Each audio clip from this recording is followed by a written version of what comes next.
पहले आप डॉली बाई की वीडियो देखिए। कौन कहता है एक चाय बेचने वाला रोज रॉयल नहीं खरीद सकता है?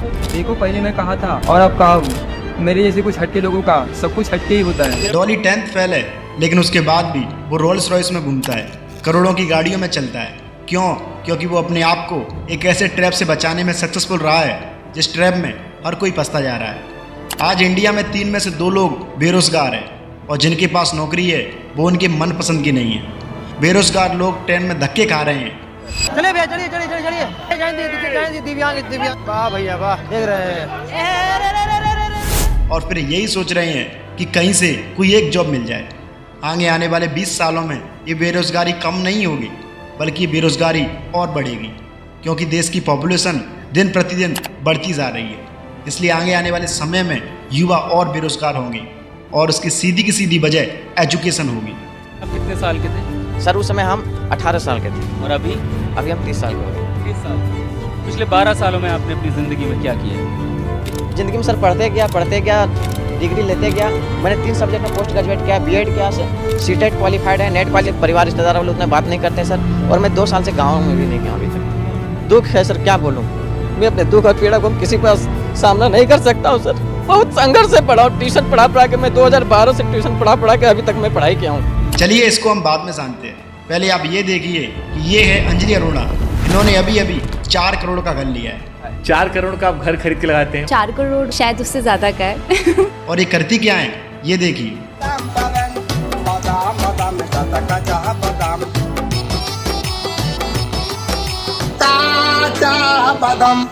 और वहीं दूसरी तरफ आप लोग हैं जो कि देर रात पढ़ाई कर रहे हैं, अपने घर वालों से दूर होकर सेक्रीफाइस कर रहे हैं और सोच रहे हैं कि कहीं से कोई एक नौकरी मिल जाए।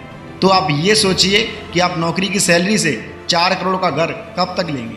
आप लोगों को पता नहीं चल रहा है, आप लोगों को एजुकेशन के नाम पर एक गंदे ट्रैप में फंसाया जा रहा है। अगर तुम एक बार इस ट्रैप में फंस गए तो तुम जिंदगी में फिर कुछ नहीं कर सकते।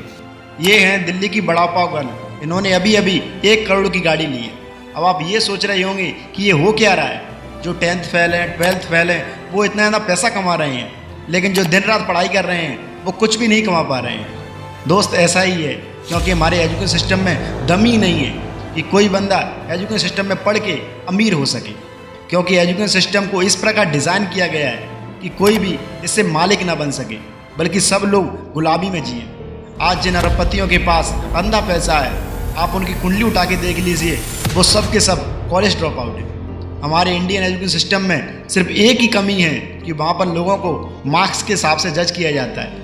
आप किसी भी फील्ड में कितने भी अच्छे क्यों ना हों, लेकिन अगर आपके मार्क्स कम आए हैं तो आप बेकार हैं। हमारा सिस्टम हमको कभी कामयाब नहीं होने देगा।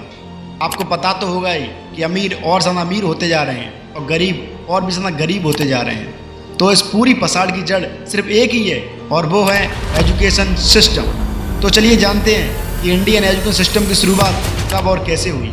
I think it was, and decided this is what people should learn: physics, biology, chemistry, and this is how they should learn. It's like the newspaper industry, right? More printing presses, more big buildings, right? Makes us look grander. The people who built the schools were consciously aiming at eradicating the will of the students who were part of the system because they wanted them to be obedient. The entire purpose of a good university is to give you a foundation to fail, not a foundation to win. देखिए, सन 1806 में Napoleon की army और Prussia के बीच भयंकर लड़ाई होती है और इस लड़ाई में प्रुशिया बुरी तरह से हार जाता है और यहाँ तक कि प्रुशिया के पास सैनिक बल भी ज्यादा था।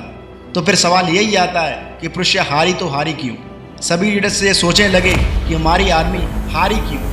तब बाद में सभी लीडर्स को पता चला कि नेपोलियन की जो आर्मी है ना, वो अपने लीडर्स की बातों को फॉलो करते हैं और वहीं दूसरी तरफ हमारी जो आर्मी है वो अपने मन मुताबिक काम करती है और इसी वजह से हम ये जंग हारे हैं। तभी प्रुशिया के लीडर्स ने बहुत ज़्यादा दिमाग लगाया और ऐसा सिस्टम बनाने की कोशिश की कि वो आर्मी केवल उन्हीं बातों को फॉलो करें जो बातें उनसे कही जा रही हैं और इसी वजह से इस एजुकेशन सिस्टम को बनाया। उत्तर प्रदेश भारत का सबसे बड़ा बेरोजगार युवाओं का राज्य बन चुका है। हर 100 में 4 बच्चे आपको ऐसे मिल जाएंगे जो गलत कदम से सुसाइड कर लेंगे। और बच्चों को ये सिखाया गया कि तुम सिर्फ उतना ही करोगे जितना कि तुमसे कहा जाए। तुमको बाथरूम जानी है तो पूछ के जाना होगा। क्लास में किसी से भी बातें नहीं करोगे, यानी कि हमारी आज़ादी को बचपन से ही मार दिया जाता है। स्कूल में हमको सिर्फ इतना ही पढ़ाया जाता है कि अच्छे मार्क्स से पास हो 10th में अच्छी परसेंट लेके आओ, 12th में अच्छी परसेंट लेके आओ और अच्छी जॉब की तैयारी करो। और जब जॉब लग जाए तो अच्छे से अपनी ज़िंदगी जियो। स्कूल कॉलेज में कभी भी वो बातें नहीं सिखाई जाती हैं जो बातें असल ज़िंदगी में काम आती हैं, और जो बातें असल ज़िंदगी में काम आती हैं स्कूल और कॉलेज में वो कभी पढ़ाई नहीं जाती हैं। और हमारा सिस्टम ऐसा ही है, यानी कि एजुकेशन के नाम पर हमको एक गंदे ट्रैप में फंसाया जा रहा है। मैं आपको बताता हूँ कि स्कूल कैसा होना चाहिए। स्कूल में बचपन से ही अलग अलग कैटेगरी होनी चाहिए। मान लीजिए किसी बच्चे का मन साइंटिस्ट बनने का है तो उसे बचपन से ही उसी माहौल में रखा जाए। उसे सारे के सारे सब्जेक्ट याद ना कराए जाएं, बल्कि उसे साइंस पढ़ाया जाए, यानी कि बच्चों को इंटरेस्ट के हिसाब से पढ़ाया जाए। अगर ऐसा हुआ तो हमारा देश बहुत सा तरक्की कर जाएगा। कौन कौन मेरी इस बात से सहमत है वो अपना ओपिनियन ज़रूर बताएं। हमारे स्कूल कॉलेज में सब के सब सब्जेक्ट हटाए जा रहे हैं, वो चाहे इंग्लिश हो चाहे हिंदी हो, सब चीज़ें याद कराई जा रही हैं। एक बच्चे को अपना नाम तक याद नहीं है, लेकिन फिर भी उसे रटाया जा रहा है कि मैथ के सूत्र याद करो, केमिस्ट्री के सूत्र याद करो, मतलब सब कुछ रटाया जा रहा है। अगर हमारा इंडियन एजुकेशन सिस्टम इसी प्रकार रहा तो बहुत जल्द हमारा ये देश बेरोज़गार हो जाएगा और बहुत जल्द पूरा देश बेरोज़गारी की चपेट में आ जाएगा। तो मैं आशा करता हूँ कि आप केवल स्कूल कॉलेज में वही बातें पढ़ें जो कि असल ज़िंदगी में काम आएँ।